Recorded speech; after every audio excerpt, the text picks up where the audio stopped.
Jen Man. Let's go. Do it for the many. T-Pain. That's my little man. I remember when he first came out, y'all, there were a lot of comparisons. Yes, that's why I picked him up. Speak on that. I was like, hold up. Smart. He's convict to the core. He represents everything we represent. I mean, the sound is so similar. It was no way I would put. Like my motto was always, if there's anything that's close to what we're doing and that's representing what we're doing, make it a part of what you're doing. I would rather T-Pain been a part of us than him being my competitor. How did y'all? I know T-Pain sat with me and talked about the business dealings he dealt with early on, right. where he felt like he was taken advantage of by the label and the people he was signed with. I think he was in the beginning. Yeah, but that was We the Best, though, right? Was it? He was speaking about his relationship with Khaled at that time. Well, a lot of those situations, it was negotiated by his manager Mike at the time. Okay. So as Convict, we was just a label distributor. Okay. We didn't never handle his business dealings. We just handled his record distribution. Oh, it was just like 80-20 split type thing. No, it was 50-50 because we was okay. putting up all the money, we was marketing, we was pushing it. We made him a star, but we didn't really maximize on that because we didn't manage him. Yeah. You know, knowing what I know today, I would have definitely managed him, and I think, I believe he would have been so much bigger because, you know, the way he was moved around, they stagnated him in the urban department. And he was already a part of a globally recognized label that clearly he could have been a global superstar. He was from a standpoint of affiliation, but from a stardom standpoint, like Pain is so talented. He really is. He's so talented. Like, I was trying to get him to do Afrobeat back before we even started the movement in Nigeria. This was something that Convict was supposed to start in the United States, believe it or not. Yeah, like back What year then, was this? This was in 2008. 2008. This was in 2008. So when you say hiyo ni sauti ya msanii mkongwe AKON alipokuwa akimzungumzia msanii mwenzake T-Pain, na ni swali ambalo aliulizwa kwenye Sway and the Morning, kipindi ambacho kipo hosted na Sway mwenyewe, ambaye alimuuliza ukaribu wake way back pamoja na T-Pain, ambapo alimuuliza kipindi ambacho T-Pain rise into fame, kulikuwa kuna comparison kubwa sana kati yake pamoja na AKON, na hii ni kutokana na kuwepo kwa mfanano mkubwa sana wa sauti zao, lakini pia uimbaji. Though T-Pain alikuwa akitumia autotune pakubwa sana, lakini ni kama AKON alianza kutikiswa, na AKON mwenyewe akakiri hilo na kusema kuwa ilikuwa ni moment nzuri sana kipindi ambacho T-Pain amekuja kwenye game la kimuziki, na aliona asiwe mshindani wake, lakini wafanye kazi kwa pamoja. That's why kuna kipindi alikuwa kimpush kimuziki kupitia Convict Music kama distributors, na hakumanage kabisa, na hili kuja pale ambapo Sway alisema kwamba kuna kipindi T-Pain alikuwa akilalamikia management yake kwamba kuna baadhi ya vitu havikuwa sawa, na hivyo kumpelekea yeye kutoku move on pakubwa sana kimuziki, na AKON mwenyewe akasema kuwa alikuwa anaamini kipindi ambacho T-Pain alikuwa kwenye record label ambayo ilikuwa ikimpush kimuziki, basi angeenda makilomita sana, na alizo kuliamini hilo, na yeye mwenyewe akasema ingetokea wao wangekuwa manage moja kwa moja, wangekuwa nazungumzia mambo mengine sana kumhusu msanii huyo kutokana kwamba ana talent kubwa sana, lakini kwa hivyo na wao walichokuwa kifanya naye kazi tu ni kuhakikisha wanaopush muziki wake, yani kusambaza muziki wake kiulimwengu, na kitu ambacho kimekuwa ni habari positive kwa Nigeria ama kwa hapa Africa ni pale ambapo AKON alikuwa akimzungumzia T-Pain na kusema kwamba katika kipindi ambacho walikuwa pamoja wakifanya naye kazi, aliwahi kumshawishi T-Pain kufanya muziki wa African, muziki wa Afrobeat.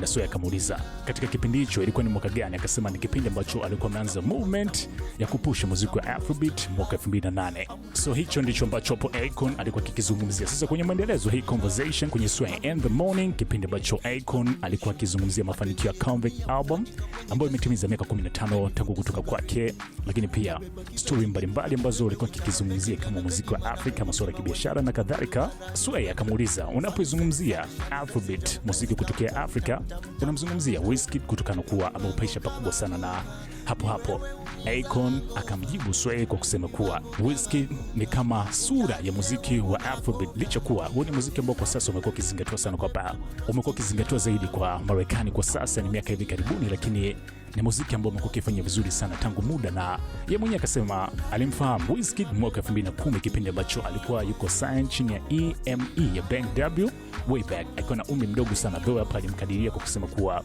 alikuwa na umri kama miaka 14 hivi, lakini Kwa mwaka 2010 tayari Wizkid alikuwa ana miaka kama 20 hivi kwa sababu alizaliwa mwaka 1990. Sasa kwenye maelezo ya AKON akasema kuwa katika kipindi hicho Calvert Music ilikuwa ikifanya utaratibu wa kutaka kuzipush independent record label ambazo hasa kwa Nigeria, and Bank W by then alikuwa na msanii huyu Wizkid, so aliletwa na manager wake na kumwambia kuwa hiki ni kipaji ambacho kwa baadaye kitakuja kufanya makubwa sana, so it's better akafanya naye kazi, na ikawa ni rahisi sana. Lakini pia hata mwenyewe alipomsikiliza kumfuatilia upande wa kazi zake alimwaminia. Msikie hiki ambacho anakisema pa AKON. So when you say Afrobeats, the name that's one of the biggest names, I won't say the only name, is Wizkid.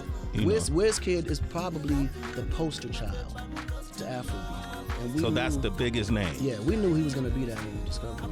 We knew that. And what year did y'all discover Wizkid? Because the America is just now, like within a couple years. They just now understanding what this is, but we picked up Wizkid in 2010. Damn. Wow. And how did you get put on?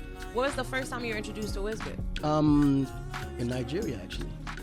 You met him at a showcase? It was, he had a manager, and the guy that he was signed to at that time, before we did the joint venture, and he was the one that actually brought him to us, because he felt like, okay, Wiz could be bigger, and Nigeria was just not big enough for him. He was right. Yeah, and believe me, because at the time he was a real kid. Like, he was only 14. Yeah. Like, he was super young. You know what I'm saying? And Banky W, who we were signed to at that time, you know, we was actually signing his label, because what I was doing, I was going acquiring all the small independent labels all throughout Africa. And when we went to go acquire his label, Wizkid happened to be the artist that he had signed. But clearly, of course, Africans, at that time, they didn't have all the instruments that they needed to go to the next level. And that's what we would provide. That's what we was providing for them. Katika mwendelezo wa story ama maelezo ya AKON juu ya muziki wa Afrika ama the way ambavyo alikuwa na maono ya muziki wa Afrobeat, amesema kipindi ambacho alikuwa akifanya kazi na Young Thug kumpush muziki walipokuwa ATL Atlanta, Georgia, ndicho kipindi ambacho pia msanii Davido kutokea Afrika ambaye ni mzao wa Marekani huko ATL pia alikuwa anajitahidi kutoka kwenye game la kimuziki kupitia rap, yani alikuwa na rap. AKON anasema yeye alimfahamu Davido kama rapper na ndiye mtu ambaye alimshauri it's better akarudi Afrika kufanya muziki wa Afrobeat, kwani ndio nature ya muziki wake. Na hapo ndipo Sway akamuuliza, unazungumziaje wasanii wa Afrika pamoja na ukubwa wao ama marriage ambazo wamekuwa nazo kwa sasa?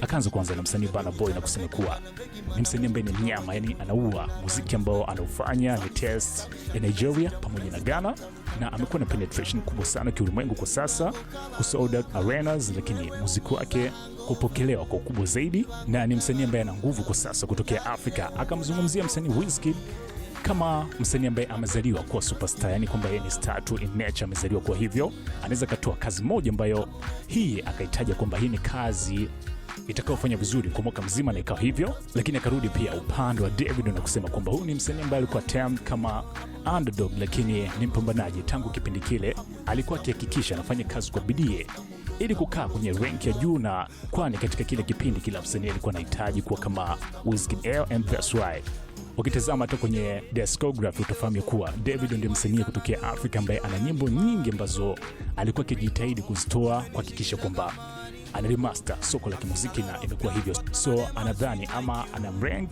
Davido kama msanii ambaye anajituma zaidi kwenye kile ambacho anakifanya na anakiamini. Akuishia hapo, pia akamtaja msanii Mr Easy, wasanii hao wote kutokea Afrika, kama mtu ambaye ni mfanyabiashara zaidi kuliko msanii. Yani kwake anamchukulia kama Mr Easy ana akili ya kufanya biashara, akili ambayo anajua kuitumia kupitia muziki kutengeneza fedha zaidi kuliko msanii yoyote, na ni kitu ambacho anajivunia kumwona akikifanya. Msikie hapa AKON akiyatolea maelezo haya.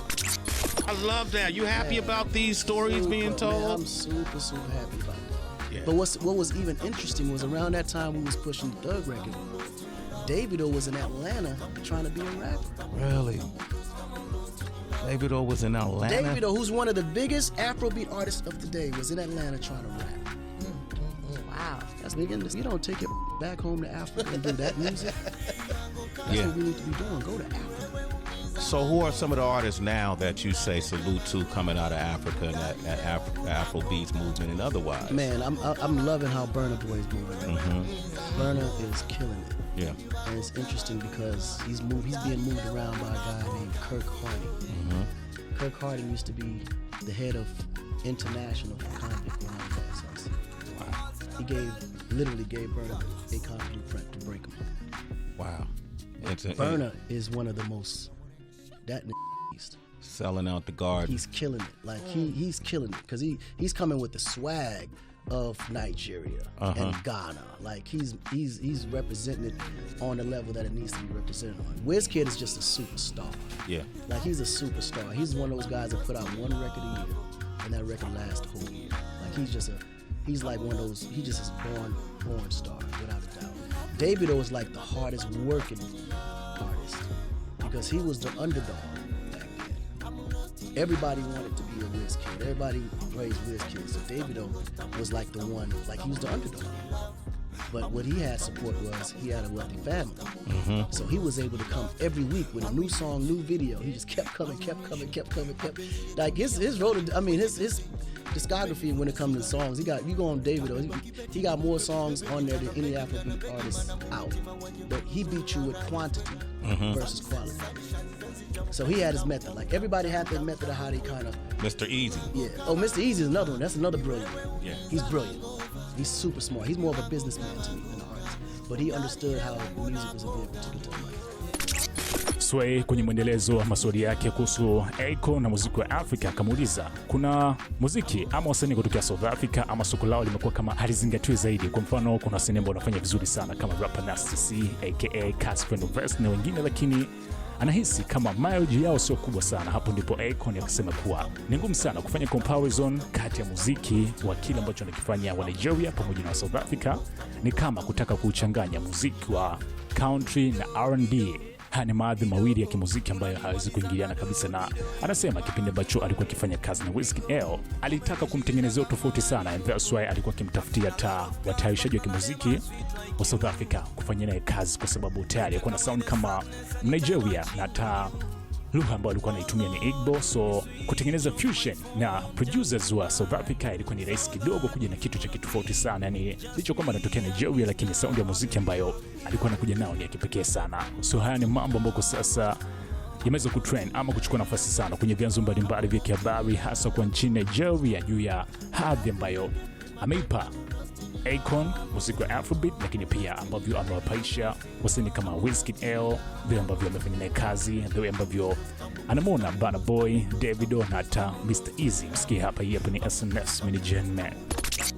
We've also had South African artists like Nasty C or Stogie T or all these different folks, aka Casper, Novest, and I realized that a lot of folks from Nigeria don't really know. It's like that market is so segregated. Yeah. South African music versus Nigerian music is two different genres. Yeah. It's almost like country music and R&B.